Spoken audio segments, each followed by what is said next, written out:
নমস্কার বন্ধুরা, মাইক্রোস ব্লগে তোমাদের সবাইকে স্বাগতম। মা আজকে বানাবে আলু পেঁপের ঝোল। তাহলে চলো দেখি। এখানে মা আলু আর পেঁপেটাকে কেটে কুটে ভালো করে ধুয়ে নিয়েছে আর নিয়ে নিচ্ছে কাঁচা লঙ্কা, আদা কুচি। আর এখন আলু আর পেঁপেটাকে সেদ্ধ বসিয়ে দিয়েছে মা, দিয়ে দিচ্ছে সামান্য একটু নুন আর এখন ঢেকে দিচ্ছে।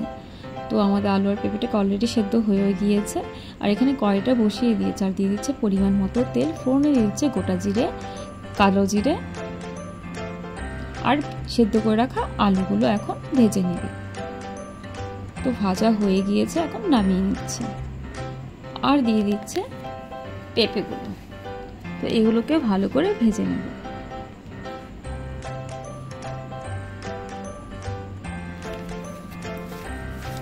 আর এটা হলো ডাল সেদ্ধর জল। আর এখানে দিয়ে দিচ্ছে তেজপাতা, হলুদের গুঁড়ো,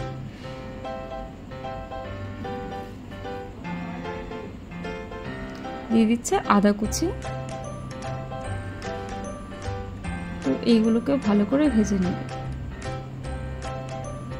আর এখন দিয়ে দিচ্ছে ধনের গুঁড়ো, জিরের গুঁড়ো আর কিছু লঙ্কা দিয়ে দিচ্ছে। তো তোমরা যেরকম ঝাল খেতে পছন্দ করো সেরকমই ঝাল দেবে।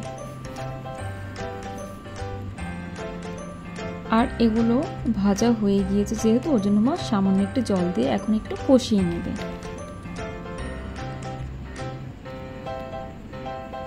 আর এখন ভেজে রাখা আলুগুলো দিয়ে দিয়েছে। তো এইগুলোকে একটু ভালো করে কষিয়ে নিয়ে এরপর দিয়ে দেবে পরিমাণ মতো জল আর এখন স্বাদ মতো নুন দিয়ে দিচ্ছে। আর কেটে রাখা কিছু টমেটো দিয়ে দিয়েছে। আমাদের আজকের এই ভিডিওটি তোমরা স্কিপ না করে ফার্স্ট থেকে লাস্ট অবধি দেখো। আশা করি অবশ্যই তোমাদের ভালো লাগবে। তো বন্ধুরা, এটাকে কষানো হয়ে গিয়েছে, এখন পরিমাণ মতো জল দিয়ে দেবে। তো বন্ধুরা, এই গরমে এরকম একটা রেসিপি হলো আর কিছু লাগে না, বলো।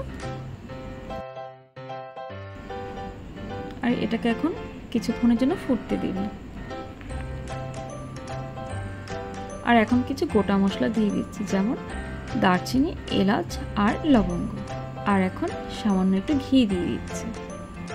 তো বন্ধুরা, ঘিটা যে দিতে হবে এমন কোনো ব্যাপার নেই, তোমরা চাইলে দিতেও পারো, নাও দিতে পারো। আর এখন ধনেপাতা কুচি দিয়ে নামিয়ে দিবে। এই দেখো বন্ধুরা, আমাদের আলু পেঁপে পাতলা ঝোল হয়ে গিয়েছে, এখন মা নামিয়ে নিচ্ছে। আজকের ভিডিও যদি ভালো লেগে থাকে অবশ্যই লাইক, কমেন্ট, শেয়ার করো, সাবস্ক্রাইব করে আমাদের ছোট চ্যানেলটির পাশে